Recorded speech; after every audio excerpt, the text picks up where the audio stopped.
Good afternoon, and welcome to today's webinar titled Networking 101 From Handshake to Lasting Connection Strategies for Success at Industry Events.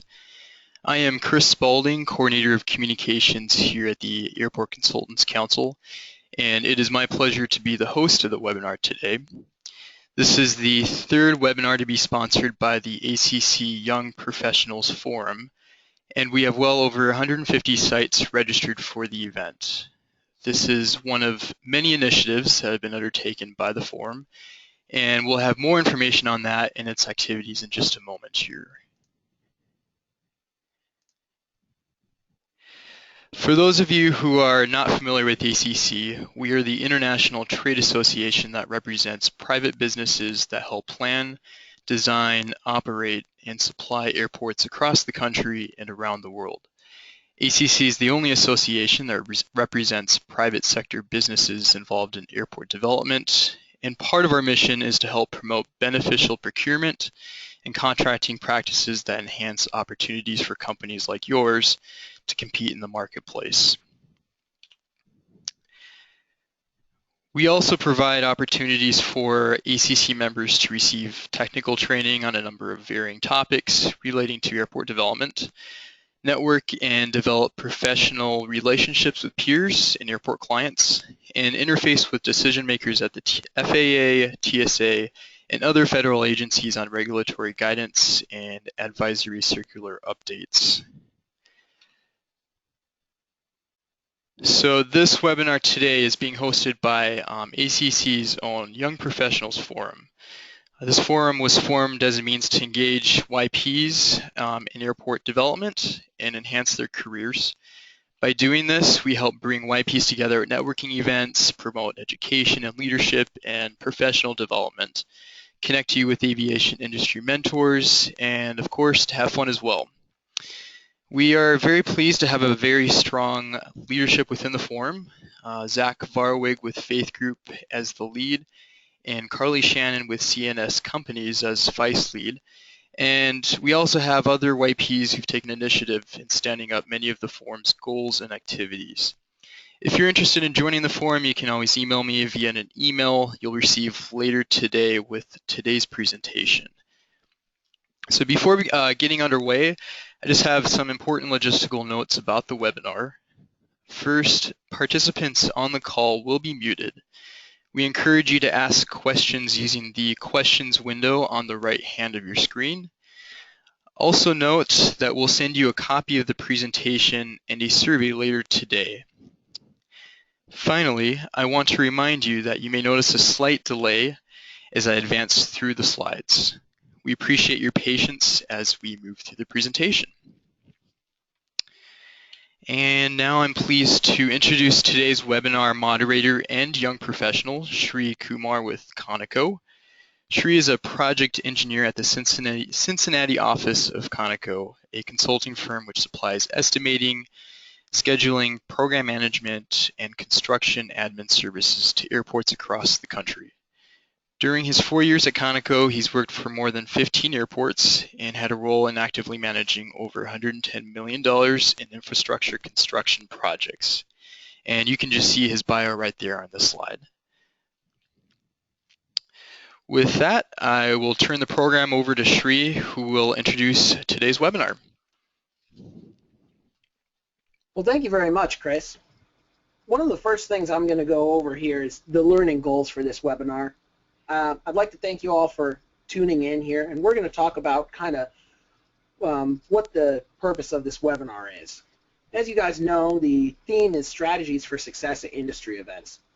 So we wanted to take you from getting ready for a conference to being at the conference to what you're supposed to do to follow up after the conference to really make conferences something you feel good about and something that your company feels good about. Some of our learning objectives along with that are to confidently get in touch with people who you consider as potential contacts right before the conference begins, identify the best of those contacts who you should be able to speak with, and be able to start a meaningful discussion with them, be able to approach conference communication with the right mix of professionalism and friendliness, make use of sessions at the conferences or dinners open exhibit hours, happy hours, etc., so that you'll be able to interact with clients in a variety of situations. And then, of course, make sure the conference is a valuable session for you so that you do some learning, your business grows, and your career goes. Next slide. I'm going to introduce our panelists here. You can see their bios are up on the slides, and I'm going to hit some of the highlights. And if you want some more information, the PowerPoint's going to be coming out via email later. Our first panelist is going to be Dave Fleet with Faith Group. Dave's been in the industry for more than 27 years. He's done everything from airport management to owning his own consulting firm. And he's got 8 years as a senior manager, so we're really glad to have him here today. Slide. Carol is a senior planner at VHB. She's very involved in the industry in a variety of groups. She's also the current ACC chair, so we're very glad to have her on board. And also, as you can see there, she has some passions outside of work, mostly outdoors. So that keeps things interesting. Next slide.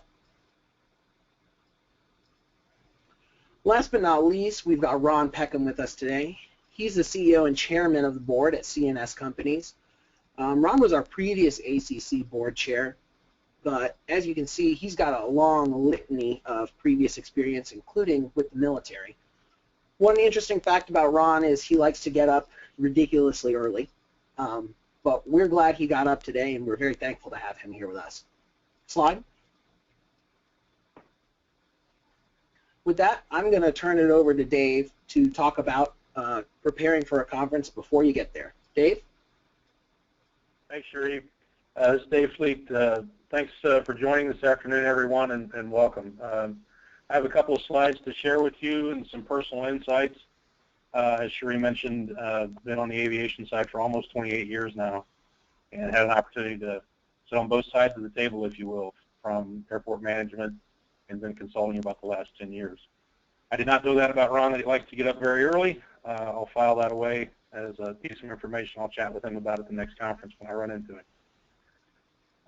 That said, confidentially get in touch with potential contacts before the conference begins.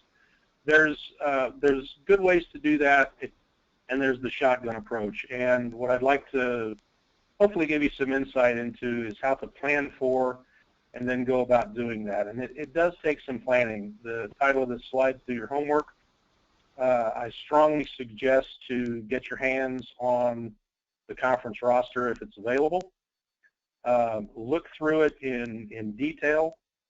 For those of you with firms that are pretty good size and perhaps you haven't worked with them very long, you're not familiar with some of the past projects, I would recommend that you reach out to all your project managers within your firm and ask them to just give you a brief update on past projects at airports that are going to be at this conference. The representatives will be at this conference. Identify specific individuals that you want to link up with or talk to. Pour over the conference agenda in detail.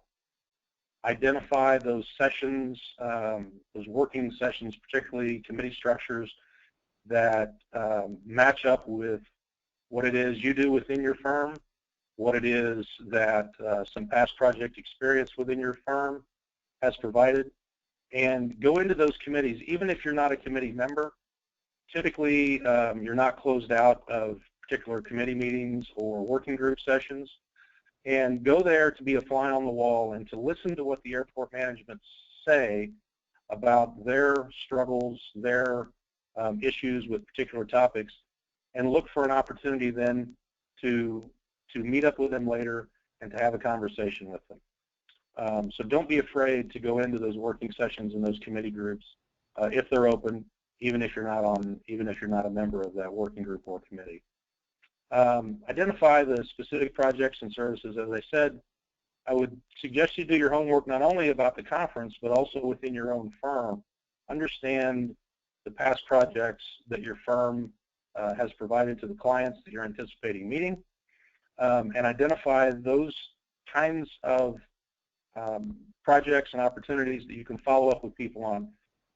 It does not hurt to walk up to someone and say, you know, I'm from XYZ company. and I understand that we worked with you folks on X, because that's a good conversation starter, and you can begin then to expand upon that and say, well, how did you feel about that?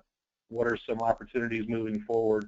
You can open up that conversation by knowing what it is your firm has done for them in the past. As I mentioned, to pour over the agenda prior to getting there, look at the activities that are planned at the event, particularly sponsored activities by perhaps other consulting firms or especially your own firm. If the conference roster has been published in advance, most likely you will get invitations to those events and opportunities. Take advantage of those, because that is a relaxed atmosphere that you should plan for and plan to meet specific individuals at those events and those occasions. I can tell you that the last conference I went to was last month, and on the last night there were 3 events that those within Faith Group and myself, we all attended. We kind of divided and conquered and went around to several of them, and that enabled us to kind of close the loop on some of the conversations that we had in the days prior. So with that, next slide, please. The point of doing your homework is to actually prepare a game plan, if you will. So this slide is get prepared. Well, put together your plan on what you're going to attend, the sessions that you'll be involved in, the workshops that you'll go to, the committee structure that you go to, and perhaps the late night events that I mentioned. Understand where you're going to be, and that gives you a chance to ask people, well, will I have a chance to see you at XYZ event? Are you going to go to this particular session? I plan to go because I'm interested in this particular product or this particular service, learning more about this particular service, so that you connect with in this case, I'll say airport management, you connect with them in a personal way insofar as you're trying to learn as well. You're there in learn mode as well. This past conference that I mentioned that a bunch of us from Faith Group were attending, we actually took the time and wrote up a bit of a script, and I would recommend you do that. Just about a paragraph worth of, if you have 2 minutes in the elevator with someone and they ask you, what do you do for your firm and what does your firm do, or vice versa, you can quickly run that off, and you can be consistent with your message, and it's well rehearsed so that there's no hesitation.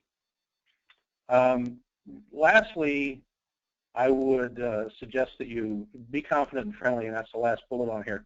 But when you go to these conferences, everyone there has a name badge on with their company's name and with their first name, or perhaps a nickname they go by. When in doubt, it never hurts to walk up to someone, stick out your hand, introduce yourself. You can read their tag. Everyone looks at each other's tag. Don't be embarrassed by that. That's actually part of the process. That's what it's there for. And when you're going through the breakfast line or you're going through the lunch line and you're looking for a place to sit, if you haven't already arranged to sit with someone, don't hesitate to walk up with that person that's perhaps in the corner alone or at a table by themselves, and just introduce yourself, ask to sit down, and strike up a conversation and start sharing what it is that you do, and more importantly, asking them what it is they do.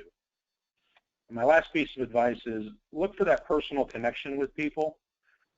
I can tell you that when I have an opportunity to visit a manager's office, looking around that office and finding insight into what interests them outside of work, outside of the airport business, is important, because that gives you an entree to ask them questions.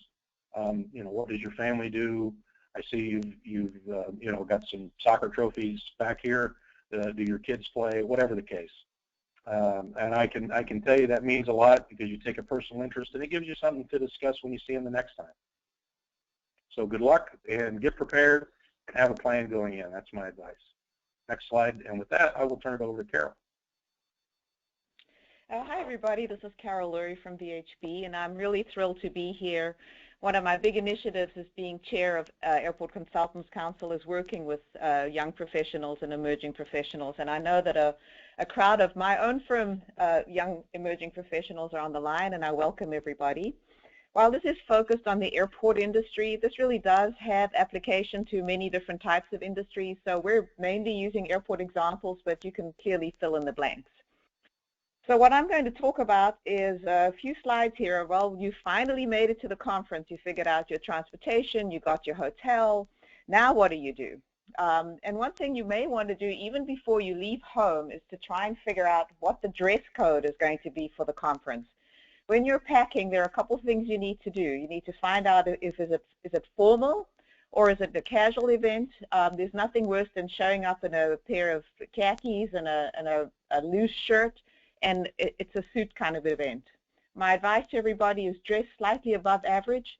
So if you're a guy, you would be wearing a jacket and a tie, and you can always take off your tie and look a little bit more casual if it's not so fancy an event.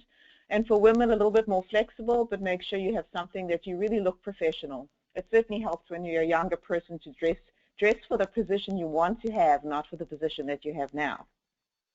The other thing you should pack is a bunch of collateral from your office, brochures or examples of your work, and of course your business cards so that you can hand it out. And in a second, I'll give you my big tip about business cards. They're very, very important for you, for your follow-up and making connections after the conference is done. So what you need to do is wear your name tag prominently, a silly thing, but I wear mine on the left side so that when you shake hands with a person, you're not covering too much of your business card. And I also, your badge, I also pop a few business cards inside the plastic jacket of the badge so that it's easy for you to pull out a business card. So the purpose of a conference is not to collect as many business cards as you can. I think there are three reasons why one goes to a conference. You go to learn some kind of subject matter, you go to meet colleagues and make connections in the industry, and you try to find leads for new work or new customers or new vendors and different opportunities. So don't use a business card as a way to kind of sell yourself like a physician on a TV ad, but rather use it as a real way to connect. My trick for the business cards is if you've met somebody, once you've stepped away from meeting that person, on the back of your business card, write a couple of things that are relevant. This person likes soccer, as Dave was saying, or has a key project in so-and-so, or if you've committed to follow up with something, you've got it right there on the business card, so that's a reminder. Having the business cards available really makes it helpful that you've got something in your hand so you can give people a brochure and give them something to talk to and really do your research ahead of time so that you know what your company's done. And not only on the airport business, many of us are integrated companies. Know what else your company does, whether it's land development or environmental, civil engineering, really be able to sell your entire company. And be open and friendly. There are a lot of people you've never met before, and they're there to meet you. So remember that they want to find out about you. They want to find out about your work. So be open and friendly and have a good, solid handshake. If we could have the next slide, let's go on a little bit further. One of the tricky things you have, sometimes it's easier one-on-one to meet an individual, but what do you do if there's a crowd? You could stand on the edge, or you could associate yourself with somebody who's a really important person at the conference, like the keynote speaker. Go early.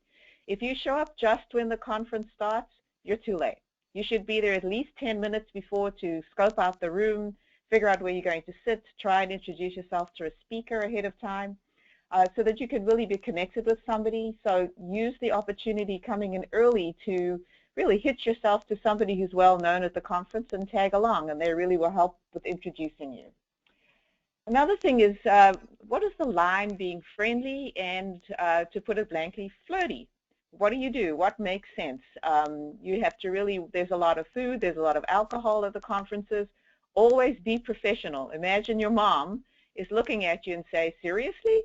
So be open, be friendly, keep the conversation professional, connect on a personal level, but not too personal. It's a very important thing to do. Remember, you're representing yourself and your company, and we always want to keep things on the up and up. So what do? Let's go to the next slide. Is how do you even begin to speak to people?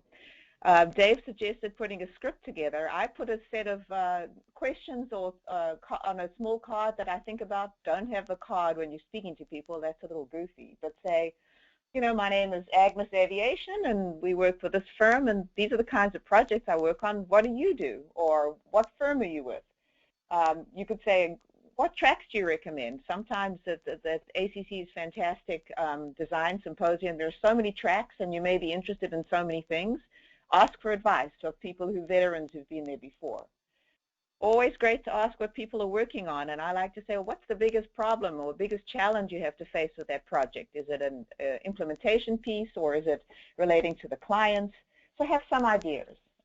There are lots and lots of committees to be participating in. Ask people about their background. One thing that we learned is that most people who come to the aviation industry do not start off in aviation. So always good bits of information. What you're trying to do is connect with individuals, and as you're a young professional and growing your career, the contacts that you meet at these conferences will be growing in their careers too. So if in 5 or 10 years, somebody you met at a conference may be a senior decision maker for a project that you want to pursue. So if we could hop on to the next slide, that'll be great. So what are opportunities at a conference? There are all sorts of things. You can be, as Dave said, select your conference sessions early ahead of time, know where you're going. Often there's a planning tool or an app that you can use. I always sit down and introduce myself to the people next to me and in front of me, and a great tip is at the end of a presentation, always ask a question and make sure that you identify yourself so other people in the room can say, oh, that is Agnes Aviation, and she was asking a question about so-and-so, and so they actually have a name and a face, and you've made a little bit of a statement so people will recognize you. Committee meetings are fantastic. They're people who are committed, they're interested, it's topics that you might be interested in, and being in a smaller group gives you an opportunity to perhaps volunteer for an initiative or be involved in an activity, and it really gives you a great opportunity to present yourself. ACC has a terrific program where we have webinars that are given to the industry. What a great opportunity to present to the industry your services, get good advertising, good face time in the industry, lots of opportunities with committees. And many, many organizations, particularly ACC, has young professional activities. We have a fantastic scavenger hunt that we do. We have an innovation competition. Get involved in that because that really helps you stand out in the crowd. And people look at you from all sorts of industries, so make sure that you really do get involved. All right. There are other things that you can do. During the open exhibit hours, it's a great opportunity to walk around. Vendors are only too keen to tell you what they're doing. So you can walk up to a vendor and say, I'm so-and-so, and tell me what you do and what is your product, and you'll be surprised the contacts that you make that way. People love to be spoken to and not just collect all the loot as you go by, but take a minute to speak to them. They've taken a long time to get there. They've paid a lot for sponsorship, and you'll be surprised what you can learn. Also, it's an opportunity for you to, if you're not exhibiting, to share some of your collateral. If you can, try and set up some meetings ahead of time or at the beginning of the conference. If you notice people who are there or you see their business cards or their names, try and set up smaller groups, meet for coffee, have an early dinner, make sure that you connect at some of the scheduled events. Make sure that you're open and friendly and give yourself an opportunity to speak to people. That's what everybody's there for, and they really want to hear from you. So what I'd like to do now is turn over to Ron, and Ron is going to share with us what to do wrapping up the conference and making sure you get the best value out of the conference. So Ron, over to you. Thank you, Carol. The first piece is about being your best self. The issue of being attentive to body, mind, and spirit really sets you up for peak performance. I always look at conferences as kind of the rule of threes. You have access to 3 times as many calories, 3 times as much alcohol, and 1/3 as much rest as you need or that you have in the straight life. And so that's really not a formula for success. And so in a multi-day conference, that can really take its toll on your being your best self and being engaged. So in fact, I look at it as the half-life of vitality. If you start out at 100% and you are not mindful of this, the next day you're at 50% and the third day you're at 25%. And so I encourage you to pace yourself, make wise decisions about what you're doing, but also recognize that this is happening to the other conference goers, including the contacts that you want to talk with. And so what you'll find is decreasing engagement through the conference. It starts at 100% in the open reception, and then it continues to decline as it goes through. Part of it is because of these physical distractions and lack of routine. The other part of it is that people are being pulled back into the straight life of things that are reaching out to them and pulling them out of the conference to deal with the issues of their jobs. So the whole issue of being present and mindful at the conference is really an intentional act that you want to be wherever you are in that conference, whether it's networking or whether it's in the session or whether it's entertaining, you want to be all there. When you think about, well, what is the right balance here between capturing information and taking notes, really you have to figure that out as to what feels like the right piece. It's important for the speakers and moderators to know that when you're there, you're present. It's important that when you're networking that the people you're talking to believe that you're there and you're not thinking about the next person to talk to or somebody who's walking by. So I encourage you to be all there. As far as note-taking goes, I noticed in my life that I was exceedingly poor at taking handwritten notes and getting them transcribed in a timely manner for the benefit of the team. So my medium is to take them on an iPad with a wireless keyboard, and the conference that I went to last week was that I decided I would not go to break until I had transmitted those notes to the tribe of half a dozen people so that that would be off the list and it would be fresh. Some people choose to use the time on the plane on the way back to do it. Some people like the quiet of a day or so later. But what I find is that once you get back to the straight life, then the currency of that information goes down. Another piece of how you would, whatever discipline you pick is fine, but is what do your teammates want? How does the culture of your organization learn? How is information transferred? Do they want to receive notes? Do they have a knowledge base that they actively use? Are lunch and learns the best way to do that? So you're kind of balancing capturing the information and sharing it based on what works for you in a personal discipline in the moment and what works for the organization later on. And so the reality is some people say, well, I can't really take notes during the session, and I can't type that fast, and blah, blah, blah. The reality is the 80-20 rule is in place, and you're going to get 80% of your value from 20% of the information. So if you stay focused on capturing that 20% information that has 80% of the value, you will make the right decisions. So as you have this information and you're thinking about, so how do I convert it to business value, you're going to know that some of the things that you learn, whether it's contacts, jobs, teaming, etc., are actionable. And so you need to have a stance that I'm going to do something with that. And I'm committed to doing that. Some of the information may not be immediately actionable, but it makes your organization more powerful if you record it. So you need to get it recorded in your knowledge base. And if you don't have the time, skill, or the passion to do that, find somebody in your organization that will and get it in the knowledge base for the benefit of the team going forward. And finally, as you write up your notes, there could be a temptation to name drop this or that, etc. For those people who have not gone to the conference, that's especially aggravating, and I encourage you just to try to stay away from self-aggrandizement about who you talk to or what the idea is, because it doesn't play well at home. So as you think about empowering your career growth going forward, you need to understand that people hire people, period. The power of the network has never been stronger in the history of man, and it's growing stronger all the while. And so in an industry that's as small and connected as aviation, it's your job in turning conferences into value is to connect the dots.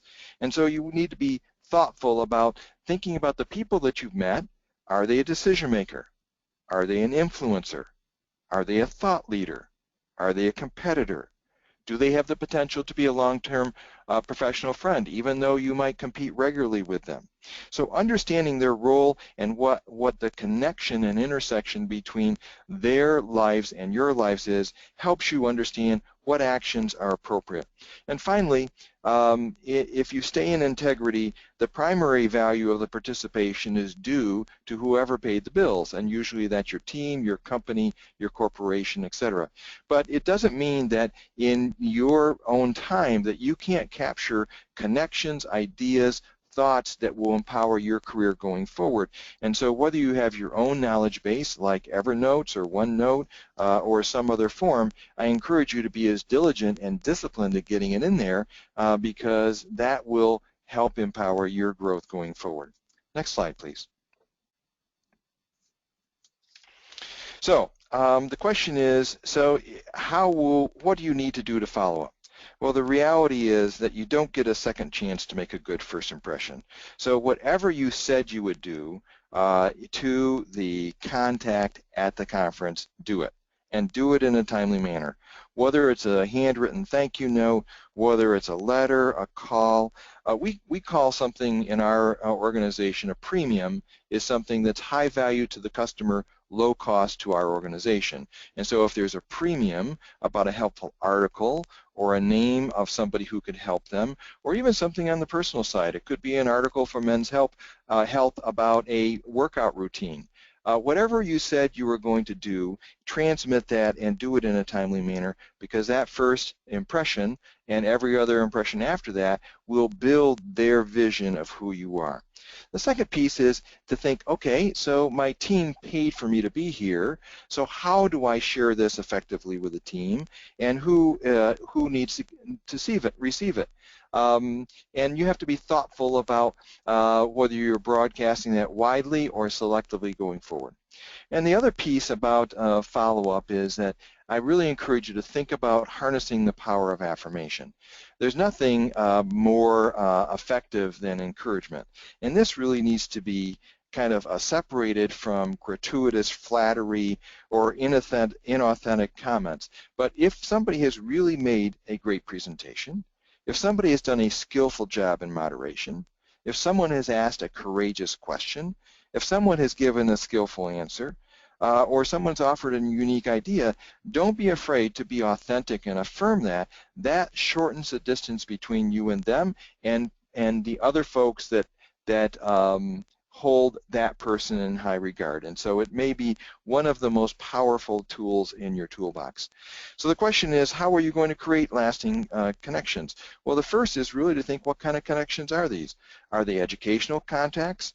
Are they teaming potential teammates? Is it professional at all, or do you really see this person as someone you can learn from in the journey of life and you want to stay as a friend going forward? The issue about cultivating them is to kind of make peace with how are you going to reject the tyranny of the urgent when you get back to the straight life in order to focus on the important, staying connected with them semi-annually, quarterly, whatever the term is, so you can continue to grow that relationship. So what's going to happen? Next year will be here before you know it, and in order to have the most successful year, you need to capture and share those informations, whatever your conclusions and recommendations, while they're fresh in your mind, and that includes who should attend, what resources should be programmed, what pre-work would maximize your value next year. Do you want to participate in an organizing committee, as a speaker, as a moderator? What kinds of things would you do in entertainment for customers or potential customers? What did you notice about the dress and attire? And are there any collateral benefits from participating in this organization? But get them in your organizational knowledge base and make sure that other people know where it is while it's fresh. Back to you, Chris. Very good. Thank you, Ron. And now we'll just be heading into the questions section. And we have received a number of questions, but still feel free to send your questions in if you have any or you think of something in the questions box. But before we do that, I just wanted to quickly cover some upcoming YP activities that will be taking place over the next several months. The ACC YP Forum hosts quarterly conference calls with guest speakers to inform YPs of future activities and discuss new initiatives of the forum and, of course, hot topics in the industry. And to promote professional development, we also host these 101 webinars for you throughout the year. And we're always open to new ideas for topics, so feel free to email me if you have any questions after this webinar. And the ACC 37th Annual Conference and Expo will be taking place next week, in fact, in Newport Beach with well over 170 participants, a handful of whom are young professionals. And we've recently been promoting meetups with YPs at these conferences. We'll be coordinating a happy hour at this particular one for YPs in attendance. We're also looking forward to another robust Young Professionals program, which will be held at the 2016 Airport Planning, Design, and Construction Symposium in Salt Lake City, Utah next March. This conference is catered for a diverse group of airport development professionals, which hosted earlier this year in February over 800 attendees in Denver, Colorado. The YP program at this event is put together by Faith Group, which helped encourage mentoring, networking, and participation for over 75 young professionals earlier this year at the symposium in Denver. So we're looking forward to yet another great program next March. Finally, a quick note that ACC is proudly partnered with Airport Business on their Top 40 Under 40 Awards, which recently closed nominations for submissions for the top 40 young professionals in the aviation industry. So they'll be joining us at our annual conference next week, as well as the symposium in March. And you can also look out for the publication for the 40 Under 40 soon. And for any additional ACC information, training, and events, you can visit the ACC website. Along with participating in the YP Forum, I know Carol mentioned this earlier in the presentation, a great way to get directly involved in ACC and the industry in general is by participating on committees. Our committees cover a number of disciplines and delve into technical topics and issues. Through ACC committee participation, you will learn the latest developments in aviation and airport regulatory and technical activities, be able to weigh in and interface with FAA and TSA decision makers, and develop professional networks with your peers that will last throughout your career. The extent of your participation in these committees is entirely up to you. However, keep in mind that participation is ACC member exclusive. So, we have a corporate membership. If your company is a member of ACC, then you can be involved in these committees. Just let us know if you'd like to get signed up. And the committees will have periodic conference calls to discuss technical topics, or you can participate in their in-person meetings. I have the committees listed here, as you can see, so we encourage you to sign up via the survey link, which will be sent out after this webinar. With that, I'll turn it over to Shri for any questions that we've received. So Shri? Thanks, Chris. I wanted to again just thank all our panelists. We really appreciate their help. And on behalf of all the young professionals out there, we really value your knowledge and you taking the time to share with us today, so thank you. And again, thanks to everybody who tuned in today, and hopefully everybody learned a little something. We do have a few questions here. I'll kind of throw these out, and Ron, Dave, Carol, you can kind of comment as you see fit. One of the first ones is about following up after a conference. How long is it appropriate to follow up after a conference is concluded? And could you talk about what methods to use? For example, handwritten letters or phone calls or emails? This is Carol here. I would recommend trying to do it as soon as possible. As Ron likes to call it, you get back into the straight life. So, within a week, I think that's really good. I think handwritten notes, while they're lovely, I've got horrible handwriting and it's not immediate. So I would do an email, would be terrific.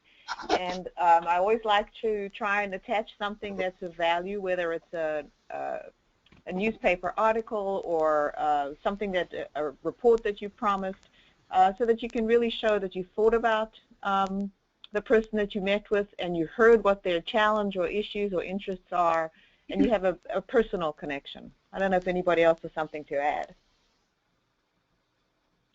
I would say whatever is appropriate, and sooner than better.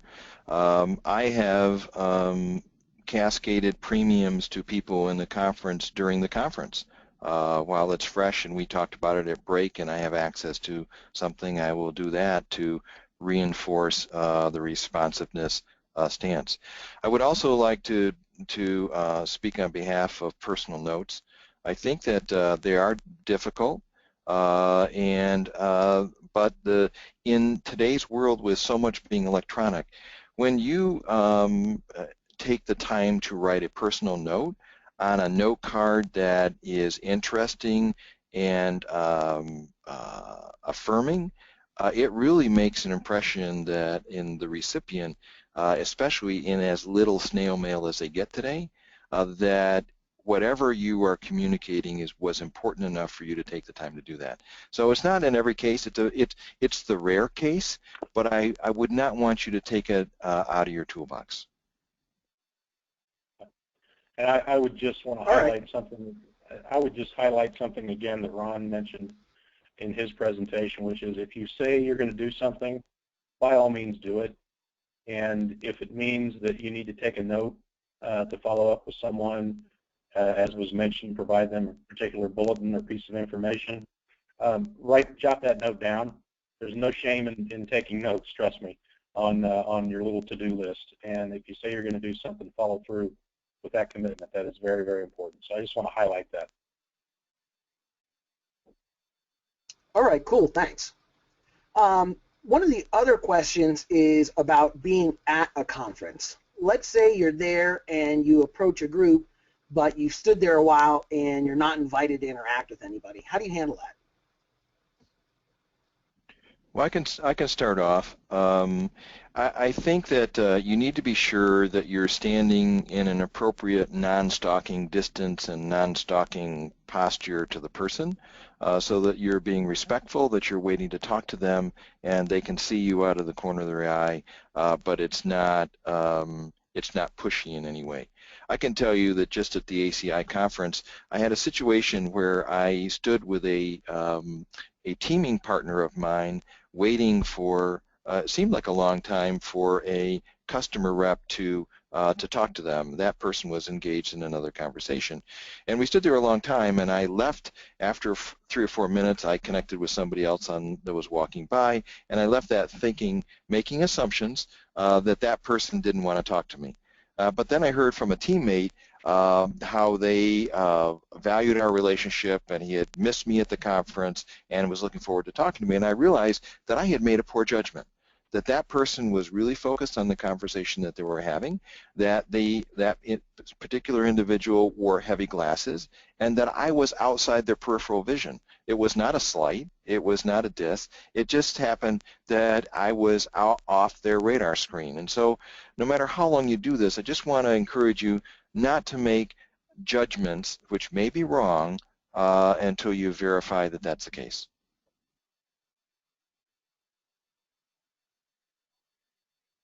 That's a great anecdote, Ron. Thanks for sharing that. We'll move on to one of the other questions here.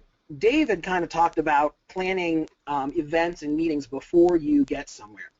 Could you walk us through the best way to set up a meeting or a dinner with someone you want to talk more extensively with at a conference? Yeah, I'll pick up on that. As has been mentioned, we're all bombarded with emails. And so what I've typically done is, yes, send the email. Relation to the conference, there's an opportunity for us to get together perhaps at a function, or if your company is hosting a large dinner where maybe several clients or potential clients want to be invited to that, those invites have a tendency to take care of themselves. They all come out. So in addition to an email, if I feel like I know the person well enough, or if I can make a connection, I will not hesitate to pick up the phone and call and make a personal invite, even if you have to leave a message, to make it a personal invite to say, in a sense, hey, we're having a dinner on Monday night. Want to make sure that we're giving you the opportunity. If you'd like to join us, love to have you. We're going to XYZ or something like that. But personalize it perhaps with a phone call in addition to the email invites. And Dave, another thing that I've done is sometimes you just can't do that ahead of time. So if you really have gone through the schedule and understand where your gaps in the committee meetings are, or they might have a cocktail hour but not a dinner, ask one person and say, would you like to go to dinner? And then you can ask that person to ask somebody else. And before you know it, you have a small group. Big tip though, if it's a big conference, I would suggest going to the concierge at the beginning of the day and asking them to make a reservation for you at a nearby walkable location, and then you figure out who joins you, and then you can always change the number of people for the reservation. But it does help to plan ahead a little bit so that you're not strolling around and trying to find a restaurant that's open. If you're trying to give a good impression for a future or current clients, shows that you organized, show that you've planned ahead, and that you have the situation under control. Yeah. Very, very good advice. I also encourage you to think when you go to the concierge that you give them a number that's 15% higher than what you've got confirmed, because they can always take chairs away from that setting, but when they have a table that's set for a certain size and you come in with 3 more people, it can be very awkward and embarrassing. Mm-hmm. Yeah, good tip, Ron.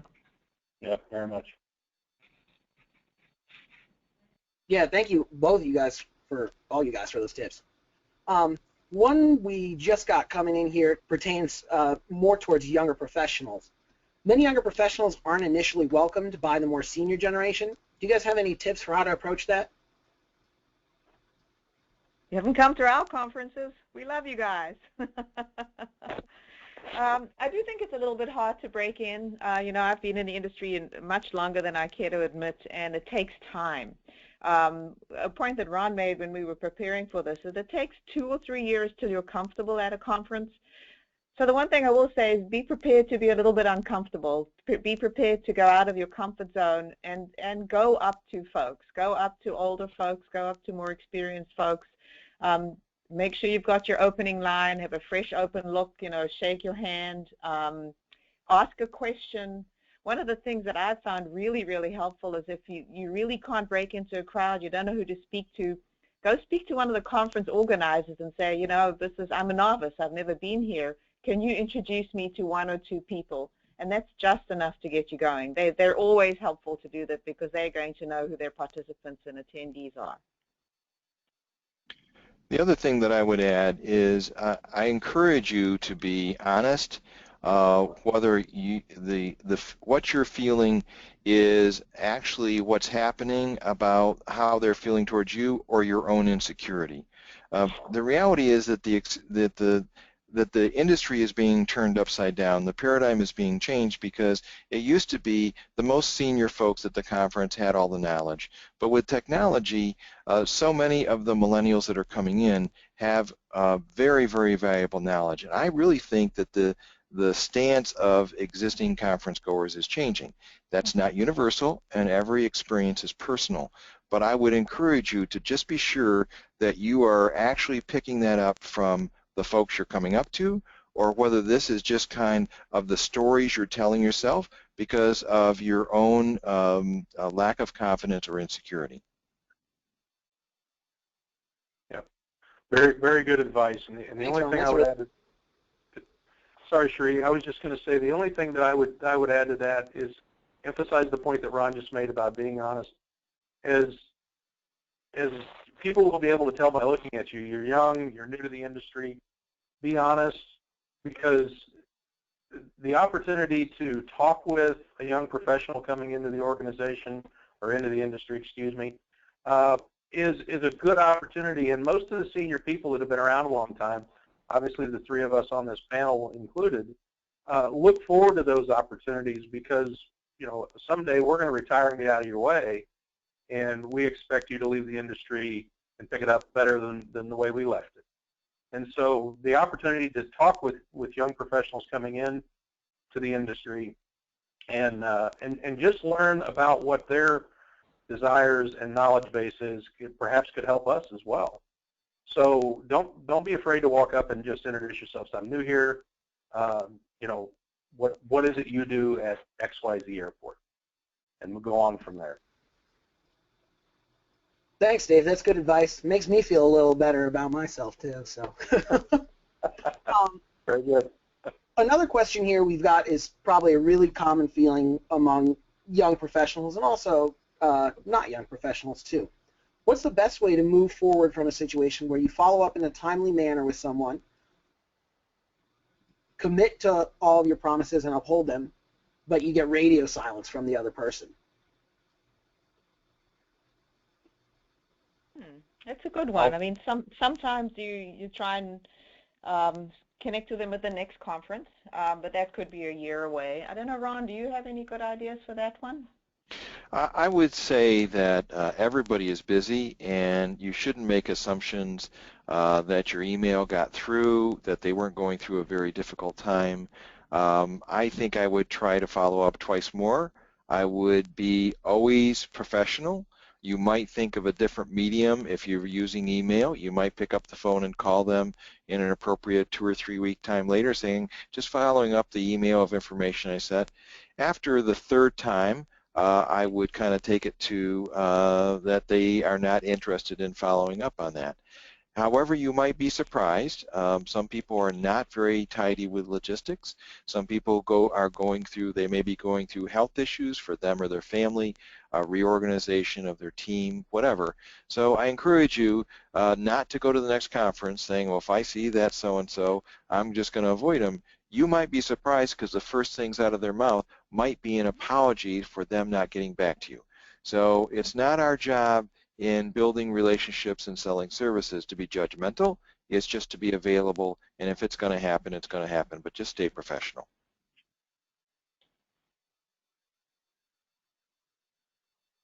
Nothing to Thanks, add here. Ron. Very I think well that's said. pretty. Yeah, that's perfect.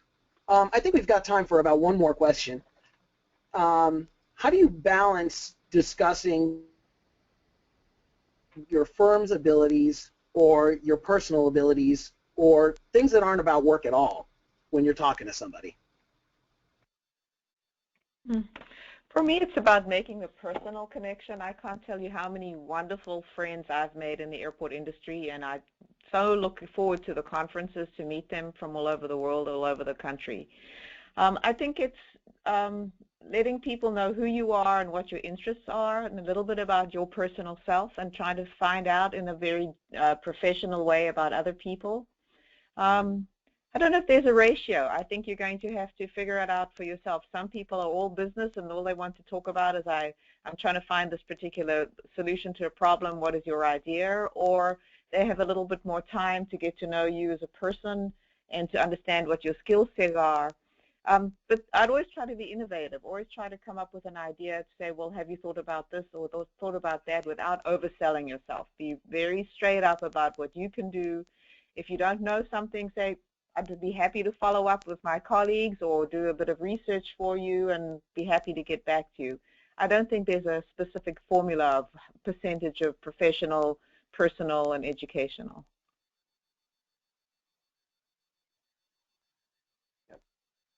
All right, well, that's perfect. To piggyback on that, I couldn't agree with more. It's about building a relationship, but beyond that, it's about also staying very focused on what their issues and concerns are. There'll be a time for you to share what you have to offer, but you have to lay the foundation of the relationship, and you have to be authentic in your curiosity about what they're dealing with. And you need to stay away from the old joke of the consultant is, what's your problem? That's my specialty. You've got to be uniquely curious, and you may not have the skills that, or your company have the skills to deal with it. So just be focused on them and release yourself from the bondage of thinking that you've got to blurt out your personal or corporate qualifications.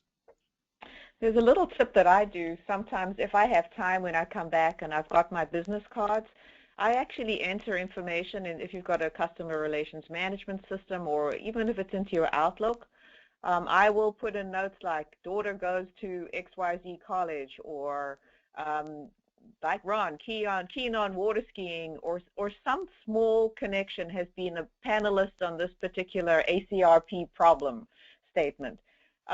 Because next time you call, we all carry too much information in with us, and next time you might just have that little reminder in your actual contact list about that person or the name of the project they worked on. So if you do have time to do that, super valuable, and you can build it, you know, over 20, 25, 30 years. Think about the resource you have if you've got a robust contact list. Very good advice. The only thing I would add to that is, and I mentioned this briefly in my presentation or my remarks, is look for that opportunity to make that personal connection outside of work. I can tell you that, you know, personally, my family is athletes, and I can talk sports all day long, and so that's an easy one for me to strike up a conversation with someone about. But I also have a client that he heads up the robotics team at his local high school where his two kids go, and I learned that in the first meeting with him. And what's the first thing I ask him about every time I see him or get him on the phone? It's, how's the robotics team doing? I happen to learn then that my local high school has a great robotics team, and they compete against one another. So learning those opportunities to talk about things outside of work is very important, and it gives you a chance to continue that conversation and grow closer to one another personally, so that professionally it's easier to perhaps deal with maybe some difficulties when it comes to project execution and those sorts of things. That's just another piece of advice. Look for that personal chance to connect always. And if you are not the person to talk about robotics or sports, you may have just the perfect person on your team to make that connection. Yeah, absolutely. Very good advice. Absolutely. Those are some really cool points, guys. Thanks. I appreciate the personal touch, too. That, I think, really drives the point home. It looks like we've got just a couple minutes left, so we're going to do one last question. This one says, if you meet multiple people from the same organization, should you follow up with each of them? Well, if you're trying to be a personal connection, I would say yes. Sometimes it's possible, if you've met them all as a group, you might do a communal email, something like that. For me, it's all about the individual, and I'm sure other people have different ways of doing it. We like to think of relationships between a team and another organization as a zippered relationship, meaning that there's a tooth to tooth to tooth, and so we try to create multiple levels of relationship. And so while you may have met them all at one conference, it can be helpful for you to get other people connected to other individuals so that you are even stronger with that organization, as opposed to all the communication and responsibility going through one person. Yep. Nothing to add to that. Cool. That's the way we approach it as well. Awesome. That makes plenty of sense. Well, with that, we're just about at the end of our time here. Once again, I'd like to thank the panelists. I'd like to thank everybody who tuned in. And Chris, I'm going to turn it back over to you in case you got any closing comments. Yeah, sure. Thanks, Sri. And ACC would like to especially thank the panelists, Dave, Carol, and Ron, and especially you, Sri, for helping with today's webinar. There's some really great content and advice for all of us, even I could take away myself. And finally, thanks to you for participating today. We'll be sending out a copy of this presentation plus a survey to you, which you'll see in this next slide. We encourage you to sign up for the ACC YP form if you haven't already, and any ACC committees using this survey. And we also would greatly appreciate your feedback, both on the content of the webinar and the webinar application and interface as well. Stay tuned for future webinars that will be sponsored by ACC and the YP forum. And thanks again for joining us. Hope you have a great day. Thank you. Thanks, everyone. Thank you.